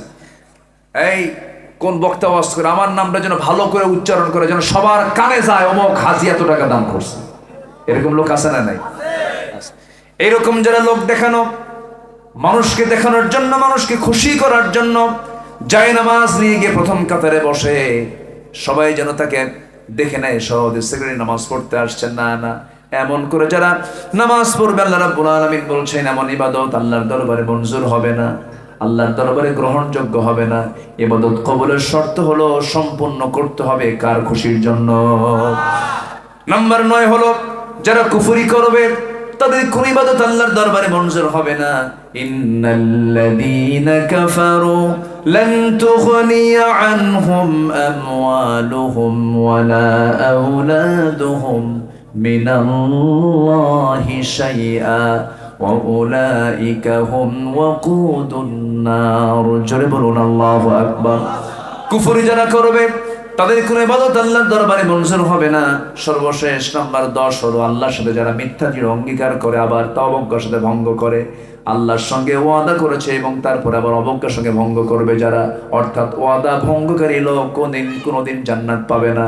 আল্লাহ তাআলা এই 10টা অপকর্ম থেকে বাঁচিয়ে সকলে ইবাদত কবুল করার উপযোগী আমাদের পরিবেশ তৈরি করার তৌফিক দান করুন। জোরে বলি আমিন, আরো জোরে আমিন, আরো জোরে আমিন।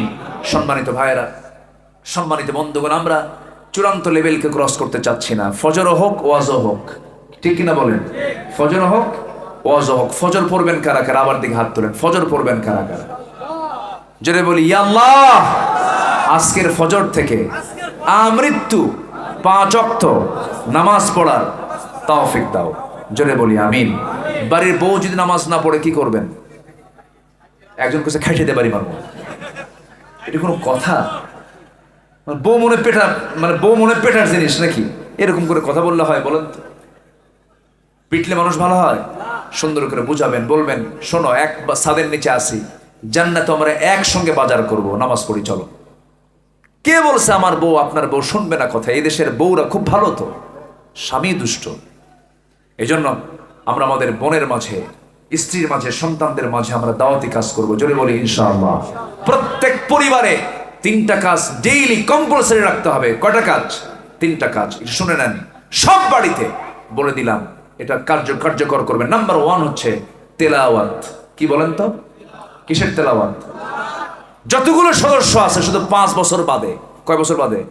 5 বছরের নিচে যারা, তারা তো পারবে না।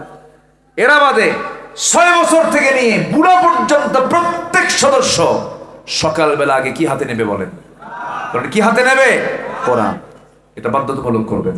1 নাম্বার 2 নামাজ। নাম্বার 2 কি বলেন? নামাজ। কারণ নামাজ হবে তেলাওয়াত ছাড়া। তেলাওয়াত ছাড়া, আগে তেলাওয়াত থাকতে হবে। তেলাওয়াত ছাড়া কি নামাজ হবে? হবে না। নামাজের মধ্যে কি লাগে? তেলাওয়াত লাগে। নামাজ। নাম্বার 3 হলো পর্দা। নাম্বার 3 কি বলেন? পর্দা। পর্দা করা কি? আরো জোরে, আরো জোরে, আরো জোরে। পর্দা কার আগে, নারীর না পুরুষের? ও আপনার পর্দা নেই। ও আপনি ভাবতেছেন বোরকা পরলে পর্দা হয়। আগে আল্লাহ তাআলা কাকে পর্দা করতে বলেছেন? কাকে?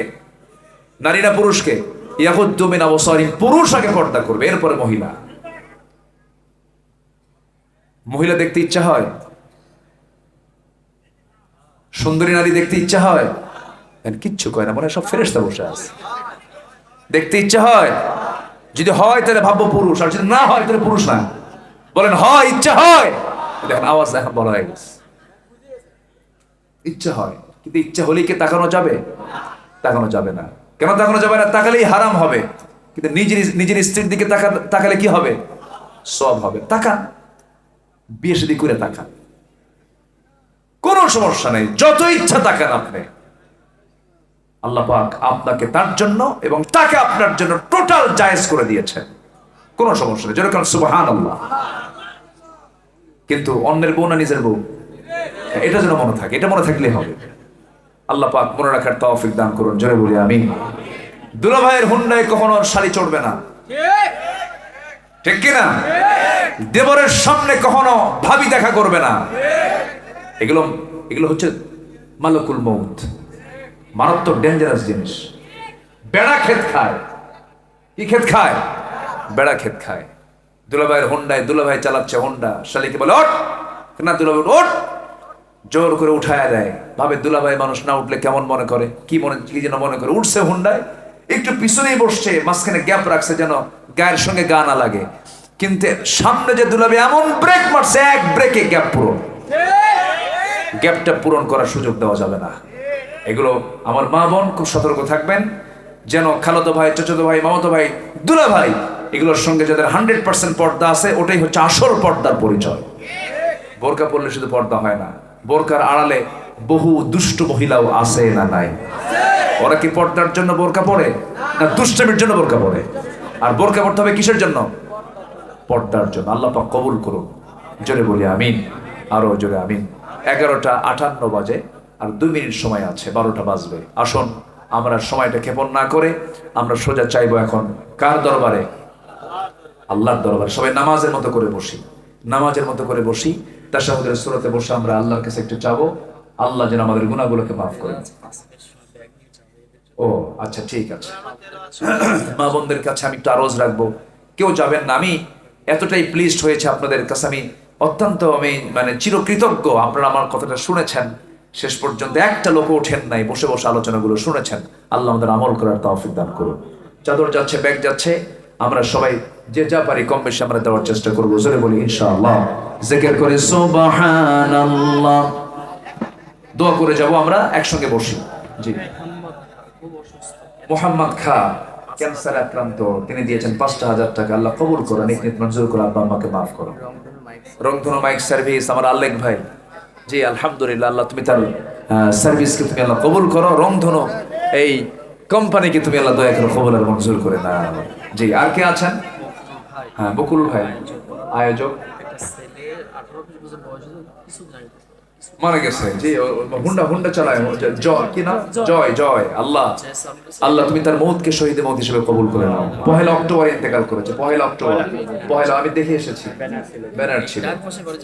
জি, মাত্র একটা মাস আগে। আল্লাহ তুমি মার হৃদয়টাকে আল্লাহ তাআলা তুমি ধৈর্যের পিরামিড বানিয়ে দাও। জোরে বলি আল্লাহুম্মা আমিন। আচ্ছা, শীতলকারী বানায় দাও, প্রশান্ত করে দাও। আসুন আমরা দোয়া করি। দোয়া করবেন না? একটু বসেন। চাদর যাচ্ছে, চাদর কি গেছে এর আগে? চাদর গেছে, তো এই জন্য তার ভাবতেছে আবার চাদর দিলা, আবার ব্যাগ দিলা। একটু বিরক্ত হবেন না? একটু যে যা পারে আমরা দেওয়ার চেষ্টা করবেন। মনি 5 বস্তা সিমেন্ট দিয়েছেন।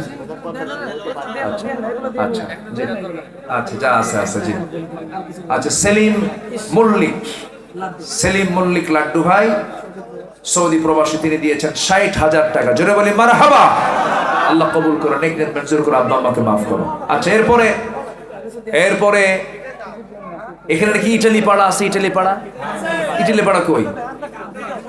ইটালি কোথায় আর এখানে ইটালি কোথায়? ওই ইটালিতে থাকে, তাই জন্য এই পাড়ার নাম কি হয়ে গেছে? ইটালি পাড়া। ভালো। তো ইটালির প্রবাসী ভাইরা কারা আছেন, তারা কিছু দান করলেই তো অনেক কিছু হয়ে যায়। প্রবাসী ভাইদের কাছে আমাদের ফাউন্ডেশনের পক্ষ থেকে আবদার থাকবে। ওসমান ফাউন্ডেশন দিয়েছে না? আলহামদুলিল্লাহ। আমি শুনেছি বেশ কিছু দান তারা করে।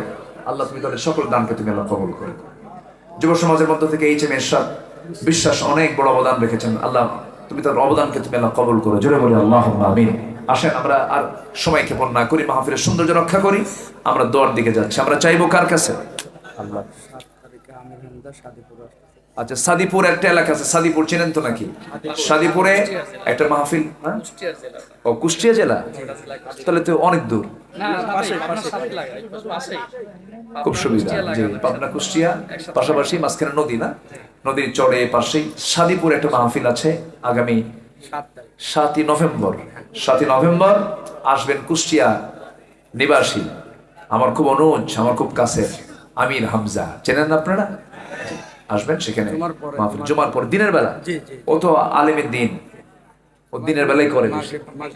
মাশাআল্লাহ, ভালো, আলহামদুলিল্লাহ। খুব ব্যস্ত থাকে। আল্লাহ তুমি তার সকল খেদমতকে তুমি আল্লাহ কবুল করো। আসেন আমরা দোয়া করি। আল্লাহুম্মা আমিন।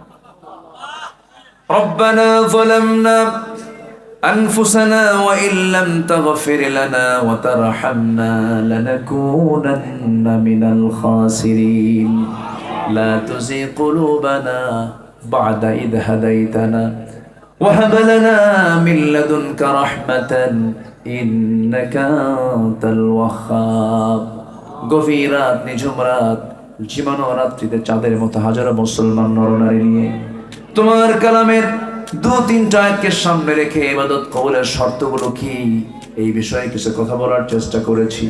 আয় আল্লাহ তাআলা শাহিদা রবারে কাঙ্গাল ফিকিরের মতো দুটো হাত পেতেছি। আল্লাহ গুনার দিকে নজর দিও না, বান্দা মনে করে তামাম জিন্দেগির গুনাহগুলোকে মাফ করে দাও। জনম দুঃখী বাপ জান যারা দুনিয়া থেকে বিদায় নিয়েছেন, জিন্দেগির গুনাহগুলো মাফ করো, কবরগুলোকে জান্নাতের টুকরা বানায়া দাও। আব্বা আম্মার জন্য কি দোয়া তুমি আল্লাহ শিখিয়ে দিয়েছো, সবাই দিল থেকে আব্বা আম্মার জন্য আওয়াজ দিয়ে বলুন, রব্বিরহামহুমা কামা রব্বায়ানি সগীরা, রব্বিরহামহুমা কামা রব্বায়ানি সগীরা। বিশেষ করে মাহফিলটার আয়োজন করলেন যারা, শোনার জন্য কষ্ট করে আসলেন যারা, বিনিময়ে কালকে আমাদের কঠিন ময়দান যেদিন কেউ কাউকে চিনবে না, মা সন্তানকে পর্যন্ত স্বীকার করে বসবে, যেদিন মানুষ কাঁদতে কাঁদতে চোখের পানিগুলো ফুরে যাবে, চোখ থেকে রক্ত বের হওয়া শুরু হয়ে যাবে, সেই কঠিন মুসিবতের দিন এই মাহফিল সবার জন্য নাজাতের মাধ্যম তুমি আল্লাহ বানাইয়া দিও। আশপাশে কবরবাসীর কবর আযাবকে তুমি আল্লাহ মাফ করো। অনেকে দোয়া চেয়েছেন, যার যা দোয়া তুমি আল্লাহ দয়া করে কবুল আর মঞ্জুর করে নাও। আমার আলেক ভাইকে কবুল করো, মুস্তাফিজ ভাইকে কবুল করো, আমার শফিক ভাইকে কবুল করো। সবার নাম তো আমার জানা নাই। যুব সমাজ কত কষ্ট করে মাহফিলটার এই বাগান সাজিয়েছে, যুব সমাজের সকল খেদমতকে তুমি আল্লাহ কবুল করো, মুরব্বীদের অংশগ্রহণকে তুমি আল্লাহ কবুল আর মঞ্জুর করে নাও। দ্বীপচরের প্রত্যেকটা ঘরকে ইসলামের দুর্গ বানায় দাও, ঘরে ঘরে আয়েশা খাদিজা সুমাইয়ার মতো মা পয়দা করে দাও। দুনিয়া থেকে কোন দিন বিদায় নেব জানি না রে আল্লাহ, ডান হাতে আমল নামা না আসা পর্যন্ত কবরে নিও না। বাবা গেল, মা গেল, দাদা গেল, দাদি গেল, নানা গেল, নানি গেল, কত পরিচিত বন্ধুজন চলে গেছে রে। তোমার দরবারে দোয়া করি, ডান হাতে আমল নামা না আসা পর্যন্ত তুমি আল্লাহ কবরে নিও না। আমাদের সবার পরিবারকে চক্ষু শীতলকারী বানাইয়া দাও। সন্তানগুলোকে দেখে যেন প্রশান্তি পাওয়া যায় এমন সন্তান তুমি আল্লাহ আমাদের উপহার দিয়ে দাও। রব্বানা হাব লানা মিন আজওয়াজিনা ওয়া যুররিয়্যাতিনা কুররাতা আয়ুন ওয়াজআলনা লিল মুত্তাকিনা ইমামা। আল্লাহ আজকের সমাজে নেশাক্রান্ত যুব সমাজ, আল্লাহ সকল প্রকার নেশা থেকে যুব সমাজকে বাঁচাও, সকল প্রকার ফিতনা থেকে যুব সমাজকে বাঁচাও। একটা জাতির বিপ্লব হয় যুবকদের দ্বারা, সেই যুবকরা আজকে অবক্ষয়ের শিকার হচ্ছে, নষ্ট হয়ে যাচ্ছে। আল্লাহ যুব সমাজকে দিন বোঝার তৌফিক দাও, কোরআনের দিকে ফিরে আসার তৌফিক তুমি আল্লাহ দিয়ে দাও। দুনিয়া থেকে কোন দিন বিদায় নেব জানি না, মালাকুল মউত কোন দিন আসবে কেউ বলতে পারি না। যেদিন মরবো রে, হাজার চেষ্টা করেও ফিরাতে পারবে না, টেনে ছেড়ে কবরের দিকে নিয়ে চলে যাবে। আমার 24 ঘন্টায় মাথার চুলগুলো খসে খসে পড়বে, 3 দিনে চামড়াগুলো গলে গলে পোকার পেটের খাবার হবে, 7 দিনে পেটের নাড়িগুলি চোখ মুখ কান নাক দিয়ে বের হওয়া শুরু হয়ে যাবে রে, কিংবদকি মাকার চেহারা হয়ে যাবে। ও আল্লাহ, সে অন্তিম সময় যখন চলে আসবে, জবানে জারি করে দিও লা ইলাহা ইল্লাল্লাহু মুহাম্মাদুর রাসূলুল্লাহ। আসসালামু আলাইকুম ওয়া রাহমাতুল্লাহি ওয়া বারাকাতুহু।